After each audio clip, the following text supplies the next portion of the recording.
নমস্কার বন্ধুরা, কেমন আছেন সবাই? আশা করি সবাই ভালো আছেন, সুস্থ আছেন আর নিরাপদে আছেন। আমিও আছি মোটামুটি। প্রতিদিনের মতন আজকেও চলে আসলাম নতুন একটা রেসিপি সঙ্গে নিয়ে। আজকে বানাবো পটলের রেসিপি। সেজন্য নিলাম এখানে কিছুটা পরিমাণ পটল। প্রথমে আমি এই পটলের উপরে যে পাতলা আবরণ আছে সেই আবরণটি একটা ছুরির সাহায্যে ভালোভাবে পরিষ্কার করে নেব। আপনারা চাইলে বটির সাহায্যেও এই কাজটি সুসম্পন্ন করে নিতে পারেন। এভাবে করে সবগুলো পটল আমি পরিষ্কার করে তারপর উপরে আর নিচে দুটো সাইড এভাবে ফেলে দেব। তারপর হালকা করে একটু এদিকে দুই সাইডে এই যে শক্ত কোষা আছে সেই শক্ত কোষা ফেলে দেব। এই যে দেখুন বন্ধুরা, আমি এভাবে করে দুটো সাইডে একটু একটু করে শক্ত কোষাটা ফেলে দিলাম। এরকম করে সবগুলো কোষা ছাড়িয়ে তারপর ফিরে আসব আপনাদের মাঝে। ততক্ষণ বন্ধুরা আপনারা আমার সঙ্গে থাকুন। একে একে সবগুলো পটলের কোষা ছাড়িয়ে নিলাম। আমি এখন একটা ছুরির সাহায্যে এই পটল এভাবে করে কেটে নেব। আজকে যে রান্নাটা করব সেই রান্নার মধ্যে এরকম করে কাটলেই রান্নাটা করতে আর দেখতে দারুণ হয়, আর খেতেও হয় অসাধারণ। সবগুলো পটল কেটে নিলাম, এখন চলে যাব রান্নায়। আজকের পটল রান্না করব মাছের ডিম দিয়ে, তাই এখানে নিলাম একটা রুই মাছের ডিমের পিস। প্রথমে এই ডিমের পিস আমি ভালোভাবে হাত দিয়ে চটকিয়ে নেব। ডিম আমি হাত দিয়ে চটকিয়ে নিলাম। এই যে দেখুন বন্ধুরা, একদম ভালোভাবে চটকিয়ে নিয়েছি, একদম দানাদার ভাব নাই, ভালোভাবেই চটকিয়ে নিলাম। উপরের যে পাতলা আবরণ থাকে সেই পাতলা আবরণটি আমি এভাবে কচলিয়ে বের করে নিয়ে ফেলেছি। এখন চলে যাব রান্নায়। রান্নাটা বসানোর জন্য চুলায় একটা প্যান বসিয়ে দিলাম, তাতে দিয়ে দিলাম পরিমাণ মতন তেল। আজকের এই রান্নার মধ্যে আমি আলু দেব, তাই একটা বড় সাইজের আলুকে এভাবে ডুমু ডুমু সাইজ করে কেটে নিলাম। প্রথমে আলুগুলো ভেজে নেব।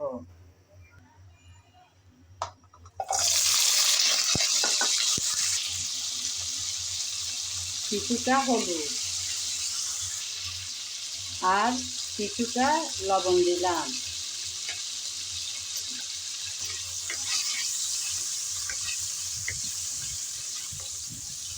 লবণ আর হলুদ দিয়ে আলু ভালোভাবে ভেজে নেব। আলু আর পটলের মধ্যে আলুটা একটু শক্ত টাইপের সবজি, তাই আমি আগেই দিয়ে দিলাম। আপনারা চাইলে পটল আর আলু একসাথেও ভেজে নিতে পারেন। আমার আলুটা একটু ভালোভাবে নরম না হলে ভালো লাগে না খেতে, তাই আগেই বসিয়ে দিলাম। নেড়ে চেড়ে একটু লাল লাল করে ভেজে নেব। কিছুক্ষণের জন্য ঢাকনা দিলাম যাতে তাড়াতাড়ি নরম হয়ে আসে।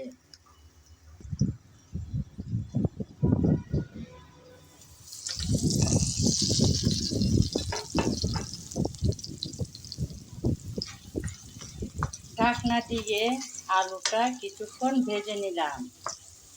চুলার আগুনটা কিন্তু একদম ছোটো রেখেছি, না হলে কিন্তু সিদ্ধ হওয়ার আগেই কালার চলে এসে একদম পুড়ে যাবে। তাই চুলার আগুনটা ছোটো রেখেই এই আলু ভেজে নিতে হবে। আমি তাই ঢাকনা দিয়ে কিছুক্ষণ ভেজে নিলাম। এখন দিয়ে দেব পটল।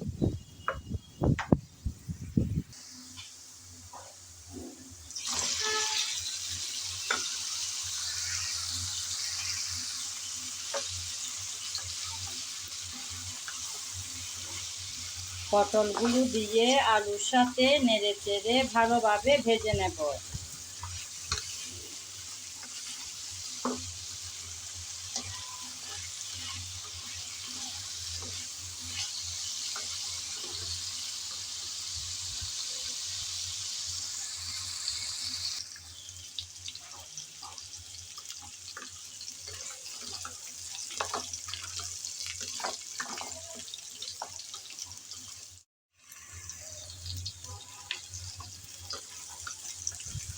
আলু আর পটল কিছুক্ষণ ভেজে নিলাম। এখন দিয়ে দেব পেঁয়াজ কুচি।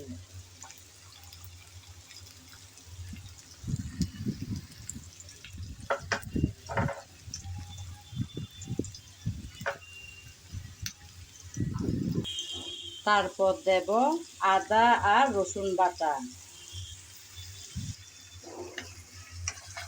আদা রসুন বাটা আর পেঁয়াজ দিয়ে আবারও একটু নেড়েচেড়ে ভালোভাবে ভেজে নেব।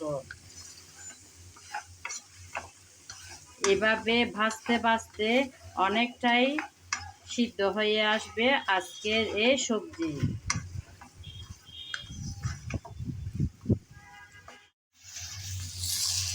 আবারও কিছুক্ষণ পর এসে নেড়েচেড়ে একটু মিশিয়ে নিলাম।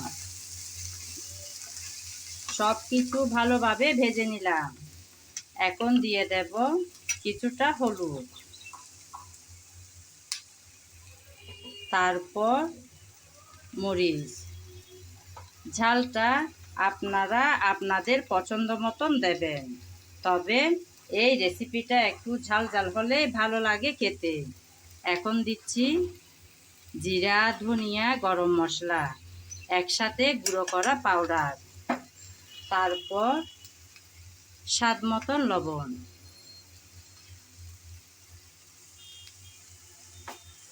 সবগুলো মশলা দেওয়ার পর ভালোভাবে কষিয়ে নিতে হবে।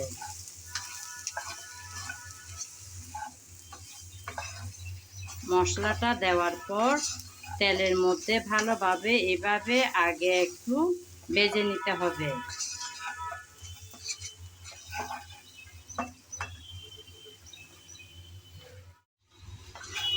আবারও কিছুক্ষণ পর একটু নেড়েচেড়ে মিশিয়ে নিলাম। এখন দিয়ে দেব কিছুটা পরিমাণ পানি।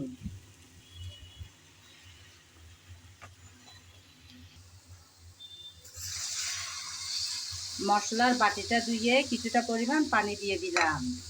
পানি দেওয়ার পর এখন আবারও একটু নেড়েচেড়ে মিশিয়ে নিয়েছি। এখন অপেক্ষা করব যাতে ভালোভাবে একটা ব্লক চলে আসে। আবারও কিছুক্ষণের জন্য ঢাকনা দিলাম।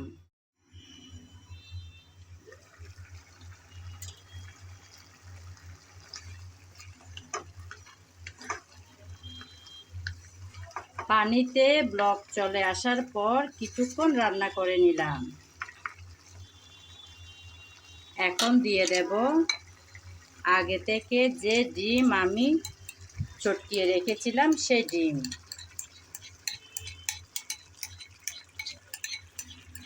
আমার আজকের ডিমগুলো হচ্ছে রুই মাছের ডিম। আপনারা চাইলে যে কোনো মাছের ডিম দিয়ে এই রান্নাটা করতে পারেন। ডিম দিয়ে নেড়েচেড়ে ভালোভাবে মিশিয়ে নিতে হবে। সঙ্গে সঙ্গে মিশাতে হবে, না হলে কিন্তু আবারও দলা পেকে যাওয়ার সম্ভাবনা থাকতে পারে।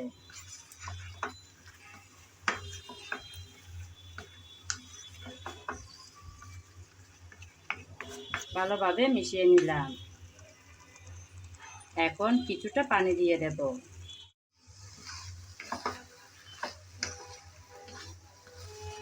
কিছুক্ষণ পর আবারও একটু ভালোভাবে নেড়েচেড়ে কষিয়ে নিচ্ছি।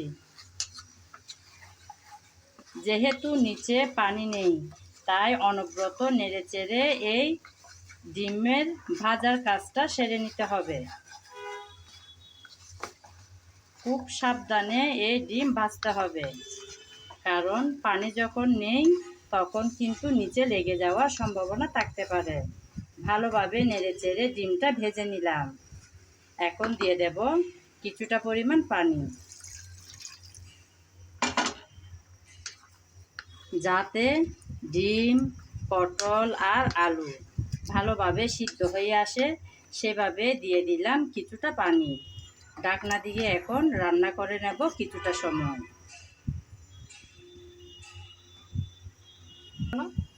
ফিরে আসবো কিছুক্ষণ পর।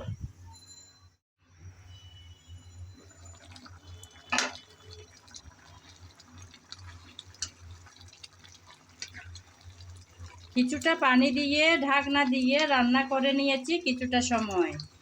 অনেকটাই নরম হয়ে আসছে পটল আর আলু। ডিমটাও কিন্তু সিদ্ধ হয়ে আসলো।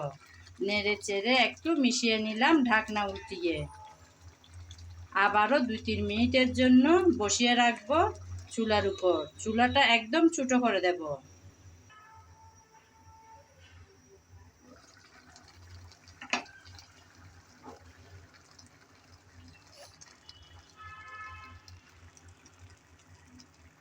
আবারও 2-3 মিনিট পর একটু ঢাকনা উঠিয়ে দেখতে আসলাম।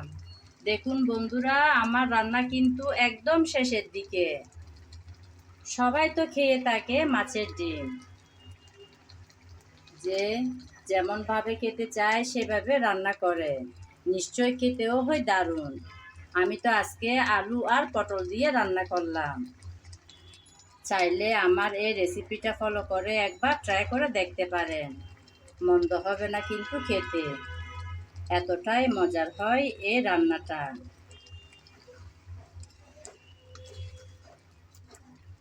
এখন যেভাবে গায়ে গায়ে একটু ঝোল আছে, পরবর্তীতে কিন্তু নামানোর পরে সেরকম বাড়তি ঝোল থাকবে না। এভাবে ঝোলটা রাখতে হবে। একদম শুকিয়ে যদি চুলা থেকে ঝোল একদম শুকানোর পর নামানো হয়, তখন কিন্তু একেবারে শুকনো শুকনো হয়ে যাবে। তাই এরকম অবস্থায় নামিয়ে নিতে হবে। একদম রেডি হয়ে গেল বন্ধুরা আজকের এই মজার রান্না। এতক্ষণ যাবৎ যারা আমার সঙ্গে ছিলেন, আমার ভিডিও জুড়ে ছিলেন, তাদেরকে জানাই অসংখ্য অসংখ্য ভালোবাসা। আগামী ভিডিও দেখার আমন্ত্রণ জানিয়ে আজ এখানেই বিদায় নিলাম। সবাই ভালো থাকবেন, সুস্থ থাকবেন আর নিরাপদে থাকবেন।